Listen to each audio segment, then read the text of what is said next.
Buqoqdagi muammolar. Zaharli, tugunchali zo'r, gipotireoz, gipertireoz, aynan bu tashxislar bizdagi bitta organimizga bog'liq. Mana shu organni ishlashi butun tanamizda gormonlarimizni to'g'ri ishlashi uchun xizmat qiladi.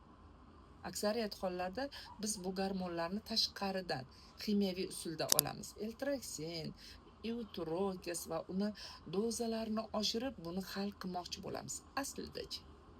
Aslida buqoq yaxshi ishlashi uchun unga kerakli normadagi yodni berib turishimiz kerak. Siz bilan biz olayotgan yodlar tanamizga yetmayapti, chunki biz o'sha aynan yod kam joyda yashayapmiz. Mutaxassislar tekshirib ko'rib, bizni tanamizga kerakli bo'lgan o'sha yodni olsakgina bizda gormonlar yaxshi ishlashini va o'z-o'zidan o'z ishini buqoq to'g'ri bajara olishi mumkinligini eng asosiy kaliti ham o'sha yod mikroelementda ekan.